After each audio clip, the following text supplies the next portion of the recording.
All right. Hi, y'all. We have an intimate setting here today. All's good. I'm Taylor Mizuno Moore. I'm the founder, clinical therapist, and consultant at Mizuno Consulting. And I've got Lance here with me. Lance is my consulting manager, and we're going to do a live discussion on adult autism and neurodiversity. Lance, you want to introduce yourself? Yeah, Lance Ager here. Ryan, nice to meet you. Is it Annalisa? Annalisa? Yep, Annalisa. Nice to meet you as well. Nice And to meet you. no Andrew over there. Yeah, Lance Ager. Actually, I don't know either one of you, so this will be good. I won't be repeating myself to either one of you along the way. I know Taylor in a number of ways. So school first, we met September of 21, I think. Yeah. Um, so for school consulting, life. hmm Yeah, Yeah. overall. We had some great conversations during school about what our neurodiversity looked like in a school setting. And I think that's sort of when we really started opening up to each other about maybe how different things were for us. I do feel like we're kind of gravitated to our people. Um, and maybe that's why we hit it off right away. There was definitely some shared experiences that I'm sure we could talk about, in the event. But yeah, Lance, did you want to introduce a little bit of your background, your professional history, and maybe talk a little bit about our first topic, which is recruitment and what that's been like for you? Yeah, so I'm a late diagnosis. I got diagnosed on my birthday last year. I'm a couple of days away from my 1 year anniversary of my diagnosis. Be easy to keep track of since it was on my birthday. But yeah, so my experience is so much different than a lot of the people that I've talked to because I'm a late stage diagnosed person and I basically spent my whole life not only undiagnosed, but I would say misdiagnosed with some other things. Um, So along the way, like I look at it now too, like I spent 13 years in the Marine Corps and I've been in aerospace overall for 27 years. But like even now, like if I had that diagnosis before, I wouldn't even been allowed in the military. So it's kind of ironic and like, it was to my advantage in a way. All the opportunities that I had because of, I guess, lack thereof diagnosis compared to like a lot of most people. Plus I'm a Mhm. white cisgendered male, so that doesn't hurt, obviously, to get along in life. But everything I have is internal. Like you can't see anything that I have from the outside. It's all. Mhm. And, when we're thinking about identities, I do think the invisible identities are really difficult to advocate for, especially if, you know, you mentioned your physical privilege. And also, I think while there are opportunities to speak about these invisible identifiers at that level, there is still quite a bit of stigma and quite a bit of misunderstanding. And when we think about autism, what do we immediately think about? What implicit bias comes up for certain organizations and certain institutions, even if you think about autism in academia versus autism in military or autism just kind of, socially speaking, I do think we think of two different things. So when we're thinking about your military experience or maybe even your aerospace experience versus school, can you tell me a little bit about how things have manifested for you in the past? Maybe what you've noticed, patterns, things like that? Yeah, I think for me, I don't want to say I always felt, I guess it's cliche. I always felt different. I think everybody, at least at one point in their life, feels different than everyone else around them. But yeah, I don't know. I always looked at things differently. So when I say misdiagnosed, I was diagnosed with OCD probably in my late teens. It was early 20s. But that kind of made sense for a long time to me. And then I just realized that a lot of my traits kind of overlap. So that's when I found out when I was uh, I can't, I lost you. What was the question you asked me? This Sorry, my we have brain run into started the spinning. the caveat of having two neurodiverse folks run an event. We are in our rawness. I love it. Um, yeah, just maybe how has your autism showed up differently in different kinds of settings over time? Oh, okay. Yeah.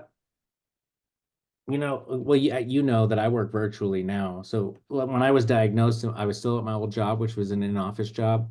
Um, I mean, I was actually in the office when I got diagnosed. I had an appointment with my therapist at the time, and a follow-up appointment on my birthday at work. But I went into the conference room. So that last 3 months at that job, I didn't tell anyone at work. I mean, for many reasons, mostly because I didn't. I mean, I was trying to get out of there for so long. There was many reasons that whole environment was toxic and everything else. But, I mean, honestly, it was more so because I had to come to terms and like process through my own stuff to even be able to like communicate it. I mean, obviously, I think there was like 5 people, including you, were one of the first people I told. But yeah, I mean, if anything, I had to like reprocess the last 40 years of thinking that I was one thing, finding out I'm another. And then, I mean, honestly, the biggest thing transition for me was the acceptance of like, oh, I thought I was OCD and this and this and this. Those things are fixable. You know what I mean? Once I Mm, found out I'm not broken, that there's not anything that needs to be fixed. It's just I am who I am. You know what I mean? Like there's ways that mhm, I can, be more socially acceptable or not or whatever. But yeah, I mean, I think it was just finally accepting and being me. Finally mm. finding out who that person was and that they were okay, flaws and all. I mean, were there moments where you felt like it wasn't okay? We do live in a society that tailors to neurotypical folks. A lot of, I mean, it sort of feels like this world has been built for folks that speak one language, and here we are trying to Yeah. speak a different language, and we now it's on us, put on you to figure out how to navigate through that. So I'm sure that must have been frustrating at the same time as well. No, absolutely. And I didn't really equate it to the autism. It was actually in school. The first moment I had that sparked what you just said is, well, you know me enough by now. Is like, sometimes I'll get on a rant, or some days I'll like, because I don't normally talk a whole lot, especially like outside of work.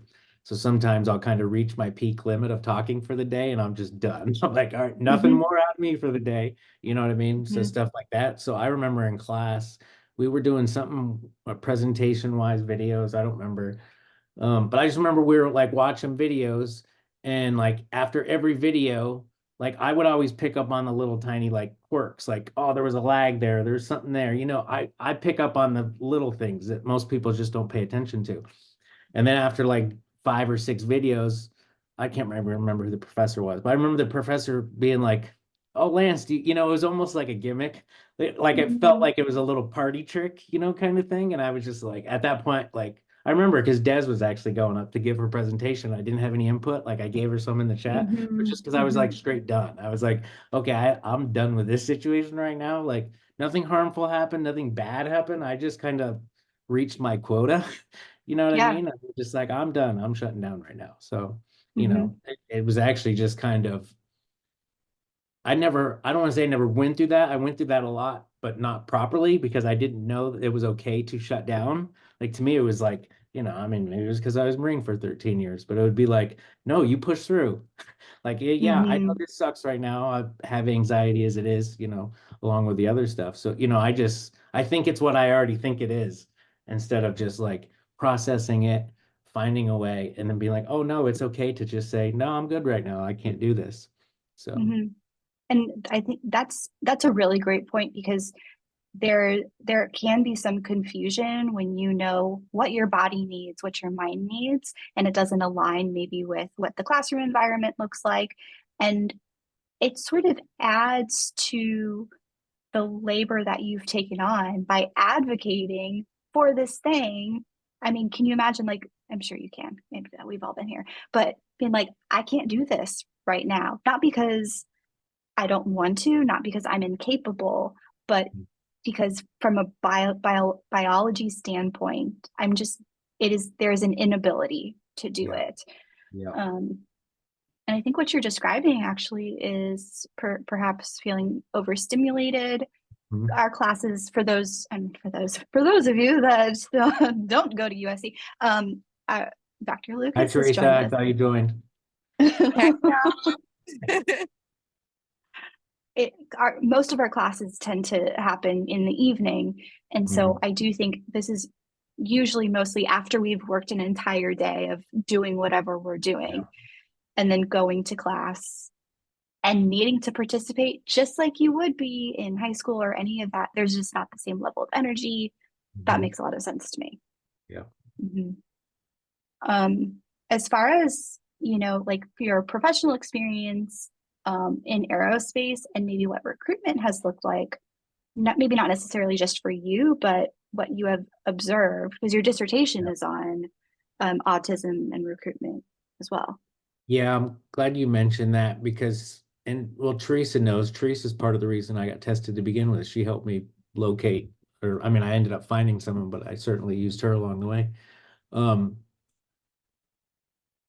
What was the question? I forgot again. I can't help it. I forgot. I looked at Teresa's face and I lost myself. Oh Recruitment yeah, the process. experiences, dissertation, all that stuff. Oh yeah, I remember. I'm here. I came back.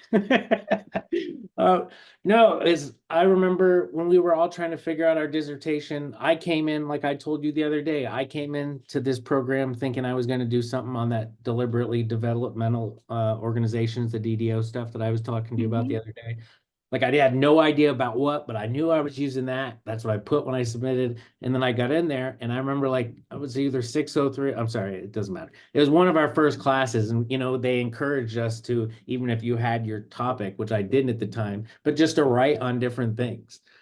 So every class, every paper I would write on something different. So I remember I wrote a paper on Black feminist theory and I was like enthralled. And then as you know, Dr. Hingo was doing that thematic study. So I volunteered to get in that along with like 20 other people. So I didn't get into that. And then I was like, well, I got to pick something. It was other people in the cohort that were like, if you're going to do something, you have to do something that you care about. And at the time, I had been job searching within my own company. I basically peaked out as far as I could go. The next step for me, I had to go to a leadership, like a management position, middle management. And at that point, I'd applied to over 100 jobs. By the end, it was 170 total jobs within my own company that I applied for. I had probably like 15 interviews when it came all said and done. But it was that process. It was my frustration with the interview and like not only like interviewing, but interviewing within my own company, sometimes with people that I knew and not getting job after job after job. That made me start like looking into like the fact of why do I not interview good, stuff like that. And that's actually why I started looking into the autism space to begin with. I mean, I was probably a year into my paper before I even got diagnosed. I was probably at least 9 months into it before I even had the thought.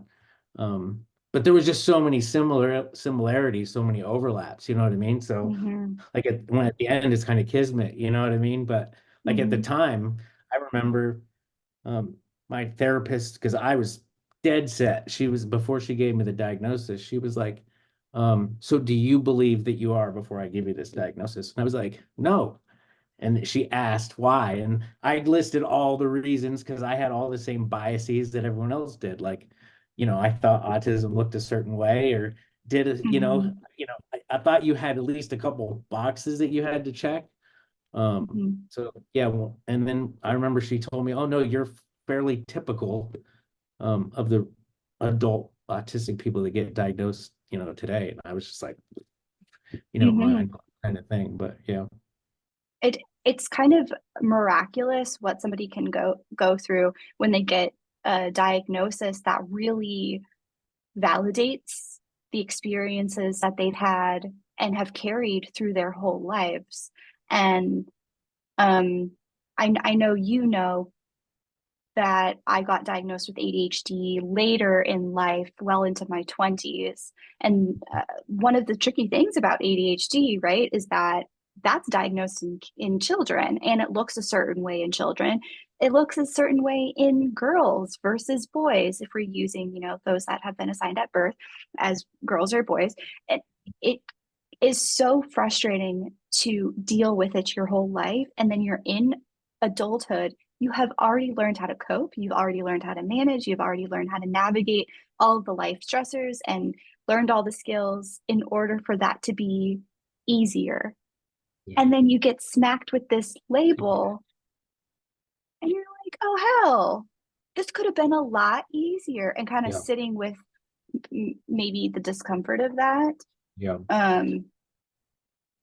So I'm wondering for you, that process of going through school and then this parallel process of writing about autism in professional spaces, did you find that healing at all? Did you find having that, do you see what I mean? Yeah, I guess it makes me think of like when we first started together in the cohort, the imposter syndrome thing, which probably had a little bit in the first couple of classes. Um, but overall, I never really had that in the program because I was always one of those that said we were accepted where we are, like we all belong here kind of thing. But no, I definitely had that feeling when it came to that. Like, we even talked about it with like how I am now with like, if I get talked out and I need to take a break, like, yeah, I had so many different ways of well, I mean, you already know, like my anxiety, I mean, for 15, almost, let's just say 20 years, I drank myself to literally death every day, to heal an anxiety that like, it was just all these things. So yeah, I had to relearn how to not only cope, but just how to be myself. Mm-hmm. Mm-hmm. So So, I mean, I feel actually quite inspired by your story and how you've brought it into our workplace. I mean, for those of you that don't know Lance on a personal note, Lance is an advocate like most of the days of his life when people aren't even around him. So hearing them talk about all of the folks that deserve to be recognized for these struggles that you may not see I mean, I I feel like that's one of the things that really drew me to you as a person, is your ability to really empathize with the struggle and advocate for them is like off the charts. And anyone, I mean, I feel very lucky to know you as a human, and then feel this like amazing amount of like energy and empowerment to see you now put it in practice. Um, so when we're thinking about the struggle, the process, the curiosity, the research, now we're in this process of you're collecting data. You're writing this paper on how to intervene with this recruitment process that wasn't working. Can you tell me a little bit about, maybe not necessarily your findings because that's for IRB, but yeah. maybe where your curiosities have led you? Yeah, it's been very interesting along the way because like I was saying with the imposter stuff for the class, like I didn't have that going into writing the paper. The first year, I mean, I had my own personal stuff. I had a depression bout that you know about, and I took a break off from writing. But like that piece of it itself, like when I was writing for these people that I wasn't a part of yet, like I didn't feel responsibility, but I felt like I was doing, like had my purpose, like I was doing something. And then I got my diagnosis, and then at first, like I went through this small bout of like, oh, now I really have to do well. You know what I mean? Because now I'm part of the community. Like I have to represent kind of thing. And then like, it was very shortly after my process. I don't know if it's just because of how I am in general, but it doesn't take me long to process, which probably goes to your point of why I can, empathize or be like it's very quick for me to understand as much as I can, like other people's views and opinions. Um, but yeah, I let go of that quick because if anything, it made it easier to do this because I was like, look, I'm not perfect, whether I'm autistic or whatever I am. Like there's a lot of not perfect in this, you know what I mean? And I'm not gonna put out a perfect set of research, especially for a dissertation. I mean, if anything, we've learned that going forward, dissertation isn't even really used all that much unless you use it going forward. So, any future research I do will hopefully build off of that. Mhm. But yeah, no, I mean, it's really most of this stuff that I put on myself is stuff I put on myself, which means I can take it off too. You know what I mean? So like I'm putting Mhm. like a self-imposed restriction on myself or like, but I mean, it's not there. I don't feel pressure anymore because I know I'm not going to get it right. You know what I mean? Like perfectly Mm-hmm. right, I should say. Like there's always going to be something that every conversation I have later on that day or a week, a month later, I'll think of every conversation I had and how it could have been a better conversation. You know what I mean? It's just how Mm-hmm. the process it works in my head. But Mm-hmm. One of the things that you shared with me, I think it was a few months ago, it really struck me because we were talking about a diagnosis. I think we were having a conversation about mental illness, and disorders that are very common in academia or because we've had several conversations about how this has been a very stressful year for both of us. mhm. Um, and I've lost my train of thought. Um, it, I think, there's something along it was something along the lines of um you were telling me about your gratitude practice, Mm. and I'm thinking about how many times I brought it up with clients that are sitting with a struggle with an identifier. Most of my clinical work with clients is about identity. So Mhm. when you're actively practicing gratitude and you're balancing this new diagnosis, what does that look like for you? I don't, I'm trying to think. Like, I don't feel like that part of it changed all that much. Because I've always kind of had that empathetic yeah, I don't, I'm trying to think. Yeah, because I've always had that in me. I just didn't have a name for it necessarily. And I'm not Mm-hmm. saying it's not all autism either. It's like, I mean, there's so many other, like I said, with the anxiety, depression, just every part of me that had to get worked out along the way. Um, yeah, I don't, yeah, I never had issues with that. I think that Mm-hmm. was the one thing. I think, I don't know, maybe deep down that I was able to empathize with people because I was trying to figure myself out along the way. I mean, it's funny when people always ask like, why do you go to school? Why do you do this? Like every degree I got was because I was trying to figure out myself, like I got the org leadership degree and then I went to human behavior and it's like, I mean, it's just a continuation of like trying to figure yourself out. And then once you figure yourself out, then you're more uh prepared to be able to help others. Mm-hmm. Totally. And seeing you step in, I mean, I know that you've taken on leadership roles in the past, but seeing you step into this leadership role at Mizuno Consulting and seeing you really thrive the way you want to thrive. There isn't something that we've talked pretty explicitly about is that the way success may look like in other organizations may not look the way success does here. And that's Yeah. totally okay. So for you, how have you thought about leadership and stepping into a leadership role in your way, if that makes sense? Well, yeah, I'm glad you brought it up in relation to Mizuno Consulting because, like, for Andrew, I mean, that whole, oops, sorry, one second. Um, Andrew has just been like a breath of fresh air. Like, and he's the first of, I mean, obviously we've got more people joining, but like to be able to invite everyone into a space and feel completely equal and not, if anything, like I've never felt more comfortable coming into a space and being flaw me. Like, I mean, if I'm just with you one-on-one, obviously I could be me all day long. But when you start getting in a work setting or anything like that, you bring more people, it gets more complicated. But yeah, I mean, I think we started that from the start. We don't do anything without touching base or, I mean, there's already been multiple times where I've asked a question or brought something up, especially in regards to like inclusion and equity, where you guys Mm-hmm. have been like, oh, no, no, we shouldn't do that because of this. Like, oh, okay. You know what I mean? But I don't feel uncomfortable being wrong or asking those questions. Like, I'm going to keep asking them because I'm not going to get it right unless I get it Mm-hmm. wrong, kind of thing. Um, but yeah, and it goes back to the DDO stuff that we talked about before. I mean, that's the premise of that whole book.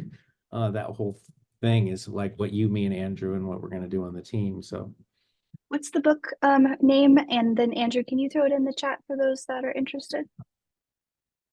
I don't remember the subtitle. I know it's called An Everyone Culture. by That's Robert right. Keating and Lisa Leahy. I think they were one of them's retired. They were both Harvard professors before, but yeah, really good book. Can you elaborate on the premise of the book for me? Yeah, I mean, it kind of, I'm not gonna have all the terms because it's been a while, but it basically goes to like what we're talking about. The book itself explores three companies, Bridgewater Associates, which is a finance, I think the leading financial, whatever you call those Mm-hmm. companies. There was a Experian, or one of them was a theater company and something else. But I mean, it's basically the premise that, yeah, okay, yeah, I have a CEO. I have a CEO all the way down to, someone that cleans, whatever. But the premise in that place is that everyone's equal, and it's not only, um, like you say, like I bring myself to you the way I am, like I said, so that I can learn and make better and be better for the company. And companies, when you're in a deliberately developmental organization, it is required of every person in the chain to step up and say something. Like in my company, we have a thing called Seek, Speak, and Listen, but but it's ingrained into their culture. Like it is like we talked about, it's like having monthly meetings, weekly meetings that are, intentional, that, Mm-hmm. that have everyone's opinions, and it also gets into how you evaluate people, because that would be for a whole other conversation. Mm-hmm. Um, but yeah, the entire premise is that, yeah, everyone's accountable, but there's not anything off limits. And I mean, everyone thinks, oh, that would be like the most perfect place to work. But it's really hard to work at a place that requires that much out of you. The amount of Mm-hmm. trust that you have to have in the people that you're with, especially companies as large as some of those, I mean, it's exceptional. So. Mm-hmm. And one of the things, kind of pulling from my dissertation, is that proper diversity looks like having really honest conversations with your employees about what kinds of identities are in the room that we don't see, that are taking up space. Because I do think when you're in a leadership role, and it is very easy to mold your expectations after very neurotypical designs that have been modeled for you in previous organizations. I know all I've ever known has been academia and like corporate culture, or larger mental health organizations. And I think what we're trying to do differently, at least from our conversations, is that we have been trained to know that there is something in those organizations that isn't working in regards to equity. And so moving forward, I think what we're doing a lot of is shifting and adapting to each other's needs, and creating our own, maybe not necessarily hierarchy, because I think that assumes that there's these levels of positions of power, at least I'm a position of privilege because I am the founder. But I mean, I do feel like there is, well, I'll let you speak to it. Maybe more inclusive conversations about how do our identities take up space in our company, and how can we use those as a springboard to be more efficient in what we want to do. Yeah, no, that's a great point, and that actually refers back to that book. I'm unintentionally pitching that book right now, but yeah, it talks about that. It's basically like the percentage of yourself that actually goes to work every day for most people, like your true self. Like, I mean, let's be honest, my true self does not go to work every day. Like, there's parts of me that, I mean, I guess people would know. I never intentionally came out as autistic to my new group. It's posted all over my social media if you look at it, so I guess people would know. I just didn't feel the need, because when I got hired through that position, but that I got hired. My boss now hired me because I put that I was neurodivergent on a cover letter, and basically pleading to people that I'm not going to interview well. So if you'll allow me the opportunity to come in person for an interview, I think that you'd be able to see what I can bring to the table versus some contrived WebEx or phone meeting most of the time where you're not even looking at the people. Mm-hmm. Now you guys circle me back. It's all good. Uh, I mean, a lot of, so this is something that we were talking about before this the formal conversation, which was, it is so exhausting, I think, for neurodivergent folks to need to go out of their way to teach their leadership what needs to be included. Well, And we're like that with all disabilities, right? You know, we and I don't like the term disabled necessarily, but it's the word that it is. But people that are, not typical, not regularly abled, whatever you want to call it, um, those are the people that are taught to deal with the regular people. Like I guess I've never understood that concept, even before I had any diagnosis. Is why are we teaching people that have limitations or whatever, especially in the world that we've created for them? Like you're adding on their plate. Like, oh, Mhm. here things are, you already don't have a world that's made for you, but you need to adapt to that instead of making the people that are supposedly have the capacity to do anything learn and adapt for them. I will caveat to a point. I remember that happened in class once, probably a year or so ago, when we had some of those fun, not so fun things going on. But Yeah. I just remember in class one time, I remember saying to you, because we were in a serious subject. It was like a leadership thing. I mean, it was something that was like a lot of content back when we were doing a lot of reading. Mhm.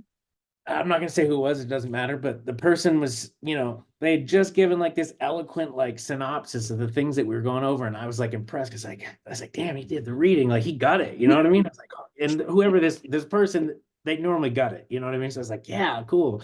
And that was the good thing about our program. I'm sure Teresa will say is the amount of stuff you're learning from your colleagues, from your cohorts, just way bit more than you learn from, the actual teaching. But this person had said, yeah, like you could tell they read the couple hundred pages, whatever it was. They read every word of it. And then they're like, I just don't understand this pronoun thing. They're like, and like to me, I'm thinking to myself, like, I didn't necessarily understand it. I use he, they pronouns now. Um, I have for a year or two. It's just because I don't necessarily I don't need to be defined by my masculinity. So, like, to me, I'm still figuring it out. Um, Mhm.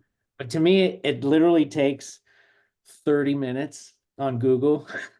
I can send anyone 1,000 wonderful pages that break it down, but 30 minutes of education, you could learn every pronoun that there is. And like, you know what I mean? Like to me, it's just Mhm. like if you want to learn something, you're gonna learn it. If you want to be Right. accepting of other people, you know what I mean? It's all to me, it's all about intention and action. Totally.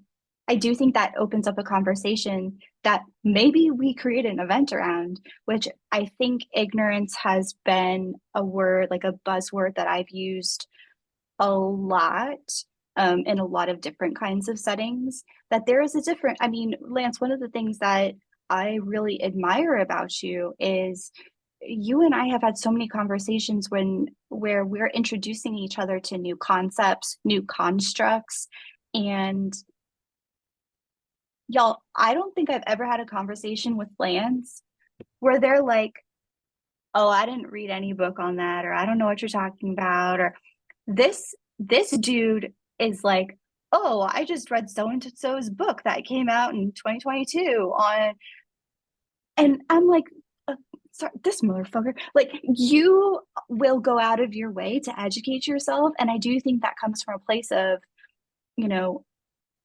wanting to be understood, wanting. Yeah, or yeah, I think I've finally got a grasp on myself, which has allowed me the opportunity to finally start learning about other people. You know what I mean? Mm, Like that was the biggest thing with the autism diagnosis for me. And another reason why I'm 1,000% more focused. I feel like I'm the luckiest person on earth for many reasons, but there's a lot of people with autism that cannot function without assistance, will probably require assistance or will require assistance their entire lives, you know what I mean? So, I'm still very, very fortunate in what I do, 1,000%. Um, and I'm sure those folks that do have an autism diagnosis and acknowledge, I mean, can see that you're acknowledging the high functioning side of your autism, is that you're able to bring the personal component to the research, and you're also able to advocate on a, you know, you're not necessarily speaking on behalf of all of the Yeah. folks that are autistic in the world, because damn, you don't want to do that. Nobody does. But I think that you're using your platform to not only raise awareness, but also dive deeper in, okay, now that we know that this needs to be talked about and this needs to be acknowledged, Yeah. what are we going to do about it? Yeah. We do a lot of like this talking about talking, like, yeah, let's change the system, let's burn it down and build it back up. But no one really is giving anyone like tangible, concrete steps on these are executable ways for this to be better. Yeah. Do you have any recommendations or suggestions on how things can be different? Yeah, I don't know if I'd use the word recommendations yet because I'm still writing my dissertation. I haven't finished the findings or anything, but early indications from the interviews I've done, and I mean, obviously mixing my own personal experiences into it. I mean, I kind of went into this whole thing. Actually, Teresa was part of it too, back when we were talking about writing dissertations. Like, do you want to focus on the negative or focus on the positive that can be replicated? So I did that early on. That's why I wanted to interview autistic people. Well, I'm going to back up, but it's funny we talk about how we, you know, even talk about other people. Like, I consider myself an autistic person, but there's at least 30-40% of the population that doesn't prefer, they don't like to be called an autistic person. They might be a person with autism, or, there's so many different ways to describe yourself. But that kind of goes back to the point we were talking before this The about why tism, does there yeah. have to be a name? Why can't Uh-huh. that person just be that person without, when we were talking Right. about gender stuff earlier, but um You never hear, hi, I'm so and so, a yeah. heterosexual. Yeah. Yeah. I mean, while I do think we're in that developmental phase, because this is fairly new, this advocacy of identities is the norm, has been going out of an individual's way to make sure others know how they can accommodate us, Yeah. versus why isn't the world built differently so we don't need to make it about how we're accommodating others? Let's just be inclusive. Yeah. The one thing I will say, and I mean, I guess it's biased because it's kind of my passion going forward with all this as far as future research is concerned. But if I had one thing that I would do for an overall overarching thing to help autistic people currently, at least from an organizational perspective, would be to, I, I'm not saying remove the interview process. I mean, we've all talked about accommodations in different ways, but you know what? I've asked for accommodations. I've not asked for accommodations. I've received them. I've not received them. I mean, at the end of the day, just the fact that we're still doing this interview process the way we do it from over 100 years ago, um, I don't know of something better yet. When I do, I will certainly let people know. Mm-hmm. But until then, I just wish it was more of a weighted system.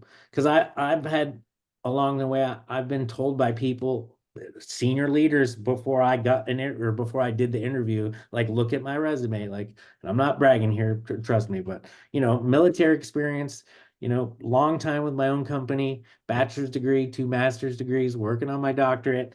Yeah, I'm just looking for an entry level management position here, folks. I'm not, listen, I'm going to try to get here, but I'm willing to put the work in and go through the steps. You know what I mean? To get all this praise and then get through the interview and either get, I mean, I don't know. I've talked to a lot of people about this. I used to get mad when I would get ghosted. Like, when you spend your time to do an interview, that, me personally, I hate them for the most part. But then to not even get the acknowledgement of a call back and then I started getting calls back with excuses, or sometimes or even outright lies. And I was like, I'd rather get ghosted. You know what I mean? I was like, I'd rather someone not call than call and not be authentic. You know what I mean? Like, I'd rather you just told me, yeah, you didn't interview well, we picked someone else. I'd 100% Mm-hmm. rather that than, and I think just like you, like, sometimes it's really easy to pick up on people going through the motions, especially hiring Yeah. managers that have to do this all the time. You know what I mean? So, Mm-hmm. um, yeah, I don't necessarily ever care what the result is as long as it's authentic. I can deal with anything that's the truth. But yeah, for an interview itself, we go back to that. I've read some things that talk about it being weighted, where they go off your experience or your reviews and all this stuff, where they, from what I've found, the interview, at least within my own company that I currently work at, uh, is weighted pretty heavily. I would say at least 70%, if not higher, in most applications, for at least for the lower level stuff that I was talking about. Um, but yeah, there's testing. I mean, it's really, what should I say, position dependent. You know what I mean? Mm-hmm. But yeah, overall, I mean, I just think it's, and like I say, I'm different than everybody. Everyone's different than me. So I think people that are good at one thing might want to weight it this way. But I think just having the overall option to maybe tailor your own employment Mm-hmm. process instead of just being, so rigid the way that it is now. Mm-hmm. That's where I'm going. But Gosh, that's such a great point because I do think that there's like this performative piece of we have to show up. Yes, exactly. You tailor it. Let's go. If you want a job, let me know. Yeah, this performative piece of, you know, we want to see these parts of you and you have to show it in these ways versus I think more from pulling from my experience as a professional musician an audition when you get an open audition you do whatever the heck you want you've got a certain set amount of time to show off so you lean into your strengths you know what's going to grab someone's attention while that might be the standard I know for a lot of vocalists, like Les Mis solo, that may not be what a neurodivergent person does. There might be a lot more leaning into silence or a lot more leaning into things that you wouldn't typically think of when you think of an audition. And I think that's the beauty of diversity. And so yeah, when we're thinking about like in professional settings, let your candidates lean into their strengths, yeah, let them show off what they know they can do. Um, anyone that spends 2 minutes with you in person, I feel, and this is my bias, acknowledging my bias, here it is, okay, I'm conscious of it, is that it is so clear just how competent and curious you are. And you want to be able to do the job that somebody is asking of you and do it in your own authentic way as well. yeah. Well, yeah, I think the biggest, because people ask me, I had managers tell me along the way. Um, it was always funny to me because a manager, a position I'm trying to get to, they would always tell, they always tell, you really have it good where you're at. Like management isn't really all that fun. And I'd be like, well, then let's trade. You know, like, what was it you were saying just Thanks, before? Teresa. Uh, who the heck knows? But like this is actually like in the moment, present moment example of what it can look like. Poor Andrew. Andrew is our marketing coordinator. And every other Monday, Lance, myself, and Andrew sit and we have our team meeting. And Lance and I are just like in different realms. And bless you, Andrew, you're so patient. And some of that means we have to like circle back to, okay, come on, let's get back to it. And also, I gave us extra time because I know that's our tendency. Yeah. But that's kind of like how we work. And with a lot of that comes a lot of self reflection and work to know that that's your tendency. And we've put in the appropriate accommodations to make that work. I'm gonna Best for stop the us. video for 1 second to fix my Cool. camera because it's got my hair popping up weird. Andrew's gonna kill me when it does the cut videos. Andrew, add this to the blooper reel. Let's go. Yes, look, I fixed it. Andrew, I did good. No, I'm glad you brought up what you did too, because when I was thinking about the interview stuff, a lot of the people I've talked to for my dissertation for the interviews and just in general online in the community as I branched out have mentioned, and I hadn't really thought about it until people had mentioned it to me, but it wasn't even, I remember the one accommodation I was like, that I need, and I got it 3 times and I hated it, is I asked for the questions in advance, I'm sorry, Mm-hmm. which you would think is like, for me, perfect. You know what I mean? But the problem, and I think in a perfect world, that would be perfect for me. I'd like to have the questions advanced so I can thoughtfully go through them, maybe make some notes to keep me on task. You know what I mean? See But I them realize, too, that physical yeah, component. Hmm. yes. But the questions are so generic and so bad in where I work. And it's not always the manager's fault because in large companies, sometimes you just have to go by scripts because that's, is in big companies like that. But that's what I realized for me in that setting. I didn't want the questions because if anything, I'd read the questions and I would judge the questions. I'd be like, wait, you're hiring me for this senior leader position that does this and this and this, and you're asking me about generic, it's always the generic. Tell me about a time that you dealt with diverse people in your life. Hmm. And I remember along the way too, like I remember I was in an interview once and we were talking about, oh, I have that DEI certification that I think, oh, Teresa left. Teresa hooked me up with a South Florida. I got Hmm. my DEI certification a few years back. And I remember explaining it to a senior manager on the phone and he stopped me. He's like, I excuse me. remember this He's like, story. excuse Yeah. me. Can you keep saying DEI? Can you tell me what that is?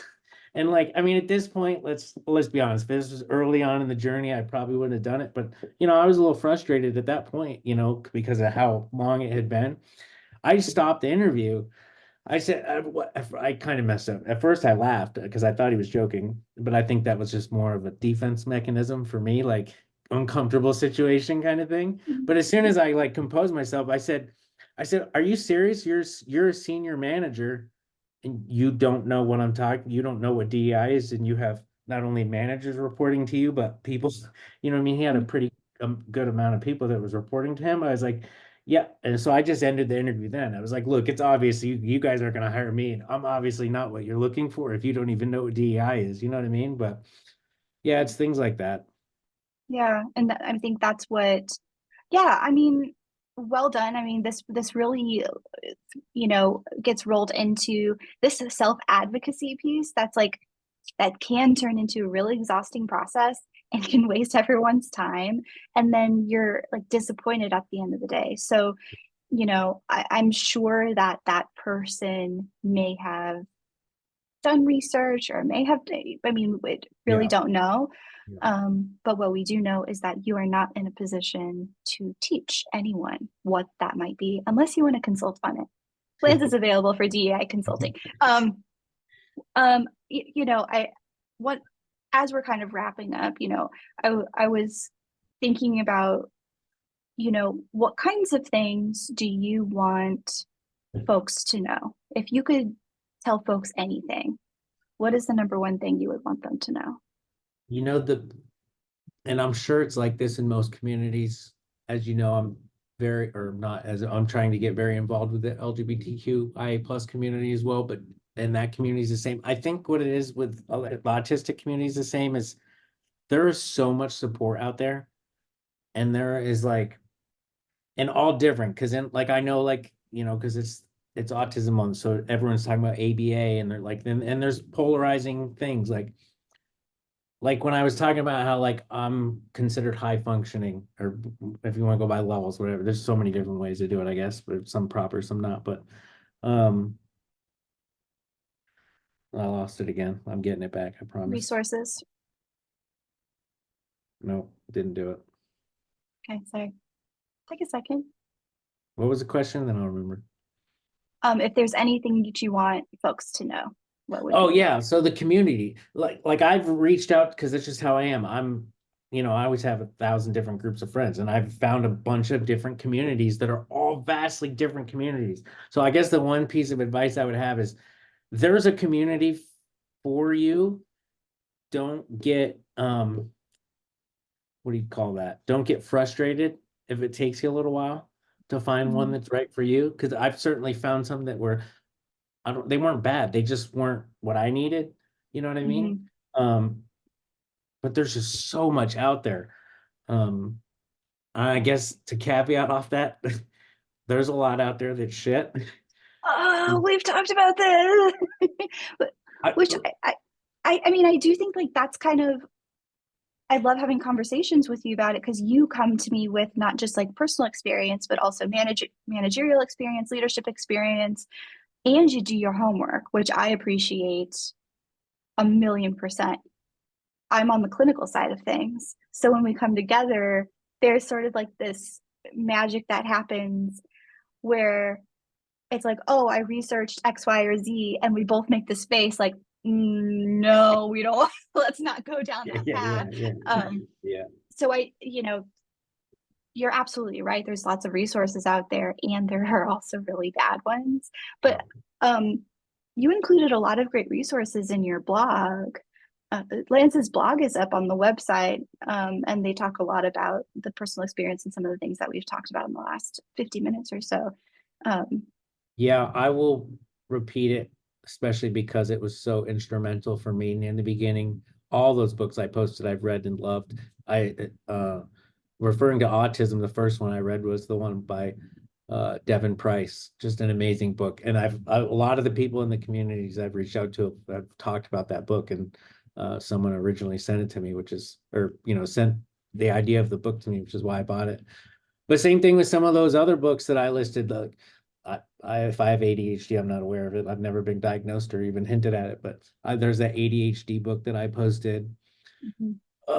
What's the other one? The Fallback.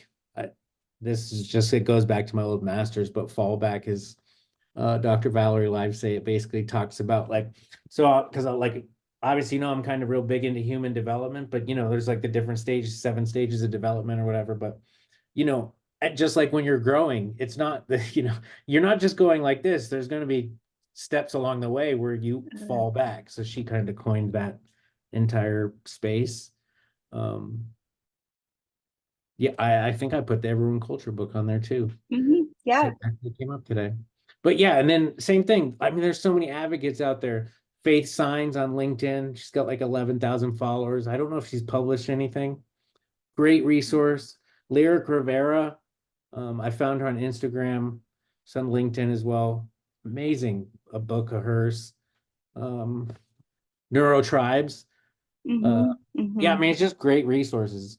I find that I started solely reading neurodiverse autism books, and then I started branching out because I just want to, I guess it's just because that's who I am. I want to learn about everything. You're always reading something, Lance. Yes.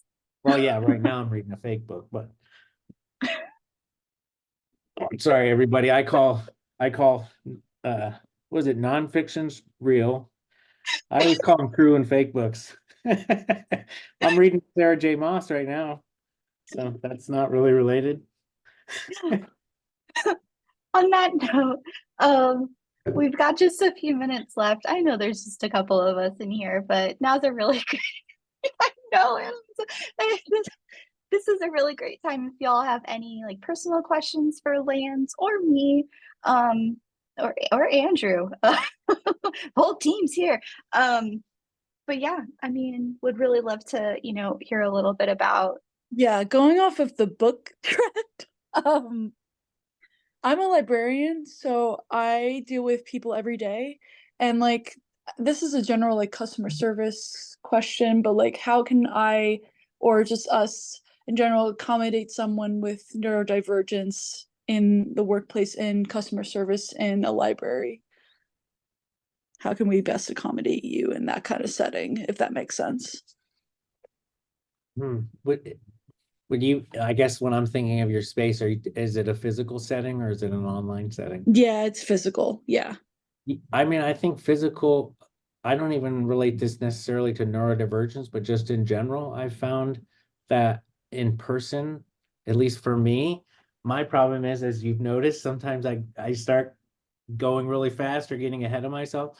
Especially for neurodivergent people, I notice if I just like pay attention and see what they need or ask, how can I best accommodate you? You know what I mean? Like, absolutely. A lot of the people I talk to say they really want to get involved in whatever space it is, not necessarily neurodivergence or autism, but just a space. But they're really afraid of failing. And I think, like you're saying, like your intention is in the right place, fail away. You know what I mean? Because that's how you're going to get there. Yeah, So yeah, I mean, I think exactly. if I you're was even like, how am I going to word this question? I don't want to fail at it, but just yeah, ask, just yeah, asking about it. yeah, Yeah. yeah. Yeah. No, absolutely. Yeah, I think Yeah. it really, and this is just my personal opinion, but I think it goes back to the intention. If your intention is to be welcoming and inclusive for the people that you meet at the library, then that's what you're going to do. Um, Yeah. Yeah. I think the biggest problem is uh, how do we get people to learn that it's okay to say they were wrong? Yes. Yes. That's a big thing. Like, Yeah. I feel like that's the biggest hindrance to changing anyone's mind about anything is they have to in some way admit in your brain that your previous way of thinking was either flawed or wrong in some way. Hmm. Um, it's a really Yeah. big hurdle for people, including myself, to get over. We're humans, right? We all have Yeah. egos, and our egos Yeah. are really, really big. Our Yeah. entire society is based on making sure others in our vicinity like us. It will Yeah. always be there, subliminally, unconsciously. So while, I mean, it needs to be a conscious choice Yeah. to not be afraid to mess up. Um, and that vulnerability is noticed and it attracts. It's probably one of the most translatable um, skills somebody can have, because I also think it takes a lot of bravery, it takes a lot of courage to be Yeah. vulnerable, to mess up. um, and Lance, I think that you fail beautifully. It is so, it's actually pretty great. If anyone's seen Lance fail, it is so graceful. Oh, it can be pretty epic. It has the opportunity to be Yeah, epic. yeah. And Elisa, I realized too, for a library setting, there's probably still there's so much that you probably don't have a control over either. Oh, it's so There's true. so like So I true. mean you're not in control of if there's a sensory room in the library. Like most libraries have Yeah. side rooms and stuff like that. Yeah. Actually, a library is probably a little bit more conducive an environment for Yeah. neurodivergent folks as most are set up regularly. I was in Yeah. one not too long ago that even had where you could dim the lights and turn them off if you want in the side Wow. rooms too. So Yeah. overall, I think a library is actually a naturally more inclusive place for neurodivergent. I'm trying to break the stigmas. Yeah. We love it. Anyone else? No pressure. No pressure. We got no cat today. I thought we I would. want to step in. I want to step in real quick. Uh-oh. Yes, Andrew. Just going back to what you were talking about with like scripting interview questions Mm-hmm. and like any scripting before a meeting, that kind of stuck with me because I feel like we shouldn't have any of that. I feel like what allows the meeting to like drift in creative direction is our well thought out questions.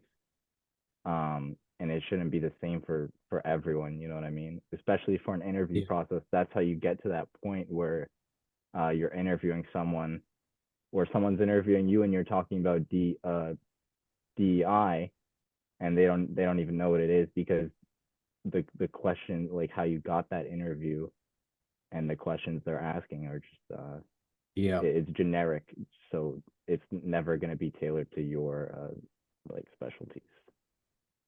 I know a lot of people too. I'm glad you brought that up, Andrew. I know a lot of, not a lot. I know a few people that are talking about too that are in senior leadership positions now that are I I don't even want to call it an interview.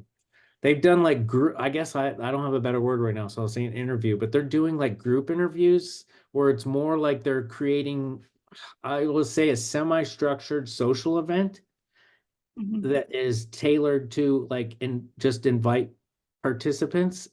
It's more of to get to know someone in a more natural setting to say, I like something about that person. I think they'll be a good fit for the team. It's not necessarily about, oh, they answered that DEI question really good. You know what I mean? It's like, sometimes you want to get a feel for, I mean, I don't know. I feel like that could go both ways because some people could use that to Yeah, discriminate people as what do you well. think of what do you think about that style of interviewing, like as a group? I mean, I guess it goes back to what I said with Annalisa. I'm open to most ideas. It really goes back to intention for me. If your intention, like, because to me, even if it doesn't work out well, then you can fix it. You can adapt like we're doing with what we're doing. You know what I mean? Like if, like Annalise said, if her intention is to be more inclusive, then then it'll be a good thing. I mean, I'm not saying it's going to work out for everyone because obviously, if it's for a job, only one person's going to win. But I kind of want to step in here because if we're thinking this from a clinical perspective, groups can elicit a lot of unnecessary anxiety and a lot of emotions that aren't about the individual. It's actually about the emotions that exist, almost kind of like a pool of emotions that everybody in the group kind of throws in there. And then you're all swimming in everybody else's Yeah. and so, I do think that, I mean, have you ever walked in a room and you could just feel the tension in the room? What happens if that's your interview? So I don't think that you necessarily have as much control over how you show up in a group because really your identities are going to be pulled out in certain ways depending on who else is in that group. If I'm in a group of 5 white men and I'm the only queer Asian that's femme presenting, ooh, that's going to look a lot different than if I was in a group that had more similar identities as myself. Yeah. So when we're thinking about equity, we're considering things like balancing not just necessarily the team and how our identities get pulled out from the team perspective, but also how folks on an individual level can lean into their strengths. So that would be my only hesitance with group interviews. Yeah. Although I did admissions at Northwestern for the master's program for like 3.5 years or something. All those interviews were groups and it was chaos, but the good kind of chaos, because you kind of like learn from it and you learn how to mediate it. So I would say it kind of depends on the field as well. I know we're over, so if anyone needs to leave, by all means, we don't want to keep you, but we're just having fun at this point. I'll chime in just to sort of share. I always like to know like who I'm in the company of, and so to share. Taylor, I actually reached out to you a few years ago on LinkedIn, and solicited you to work with me. It didn't work out, clearly. There was something though, I'd found you somehow. It's like today, LinkedIn, and was like attracted to the language, the way you talked about things. Saw this pop up recently. I was like, "Ooh, I remember that name." And so I have a group practice in Chicago. I'm a clinical psychologist. There's like 15 of us. And, y'all, the way you talk, like, you're my people. And that's what our practice is. Like, this is the way we talk about things, the way we, have, an everyone culture pulled up here. I'm going to hopefully get at my local bookstore. And something that we've been talking about, sorry, just talk about like the distractions and things. We have like 6 different Apple devices, and my sister is FaceTiming us, and so in every room it's ringing. Yeah. Right.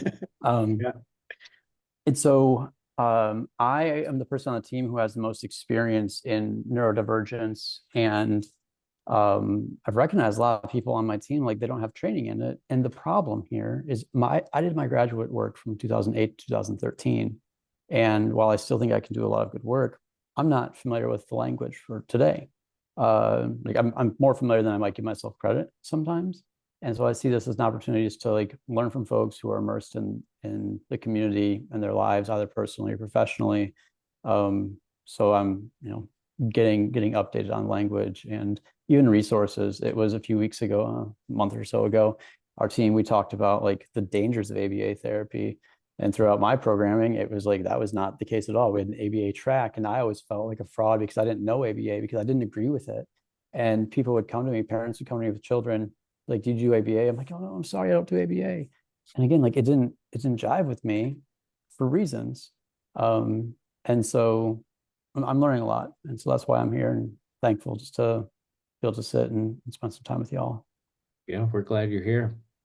Thank you, Ryan. That's so nice. And I'm still in Chicago, so if you ever want to get some coffee and we can chat clinical, would really, really love that. You're on. Oh, love this. Yes, let's go. Um,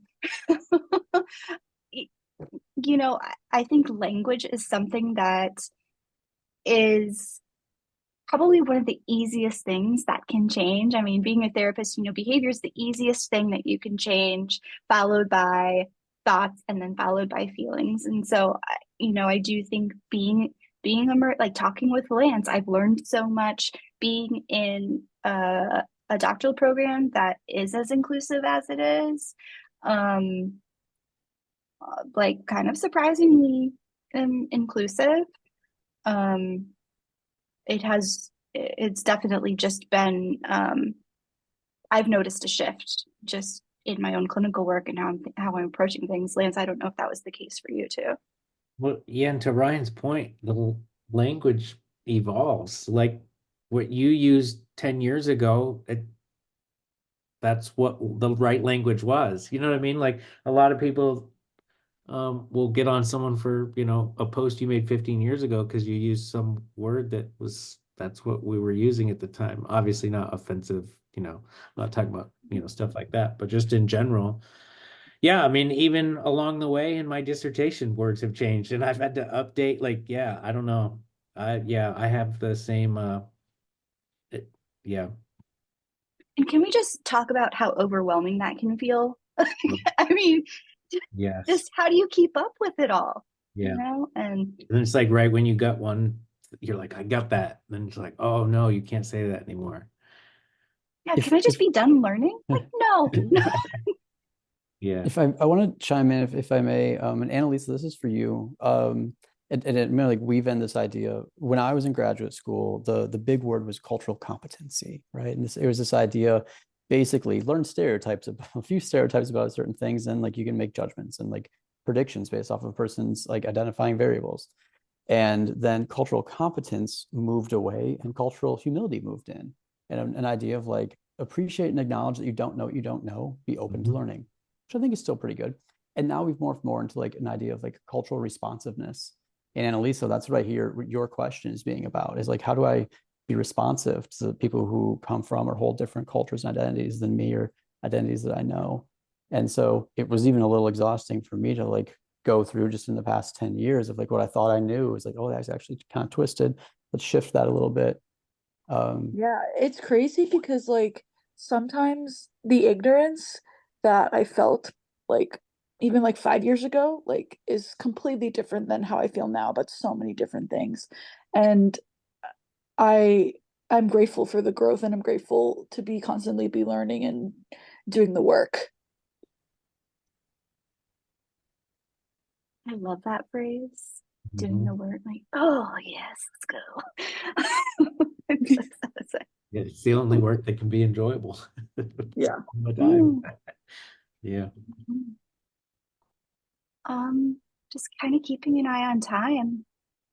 Any last thoughts, comments, concerns? I do want to throw out that we have an event scheduled for June, July, and August.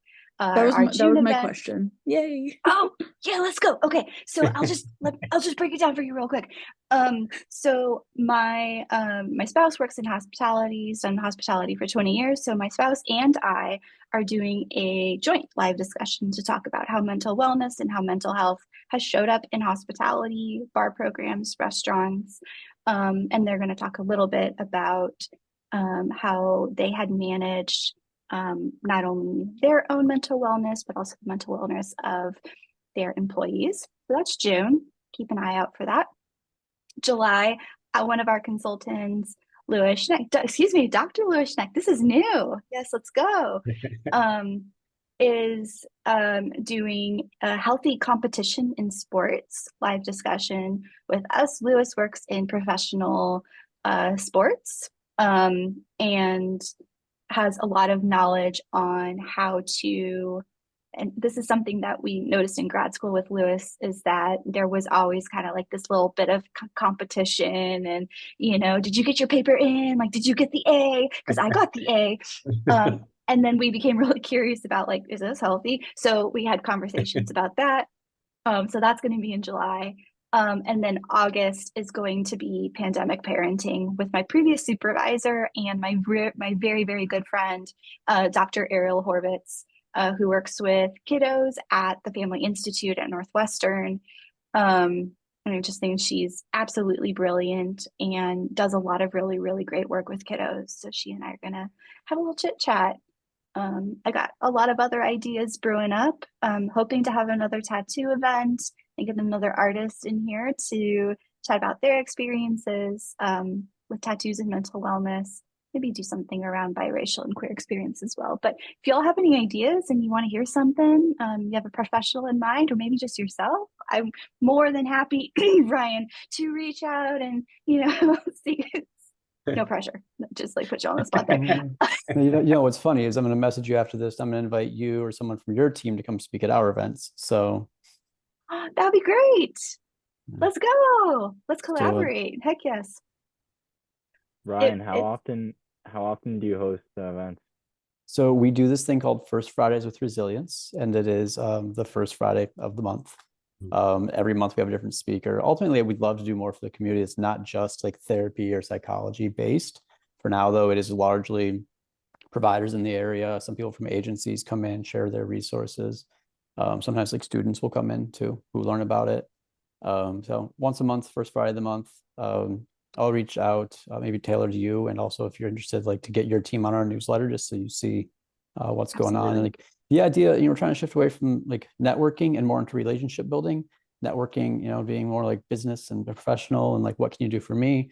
Relationship building being more authentic, deeper, and more community based. So it's cool. Like we're just talking today in our team meeting, somebody in the community is like hosting an event next Wednesday, and they said this person, they are a First Fridays like frequenter, and so like we're building this community internally, and it's really cool. So I'd love for y'all to be part of that too. Yeah, That's awesome. I love it, and I do think that Lance, you're talking about finding your people and finding community, and Ryan used that phrase, "You're my people," and when you find the beautiful people that are going out of their way to do the work that Ryan, that you're doing, Annalisa, asking those really those questions that can bring up some challenging ideas, Lance reading all the things, it's noticed, and just really appreciate being surrounded by folks that are just as passionate. It's great. I'm gonna stop record here. Well, thanks, guys.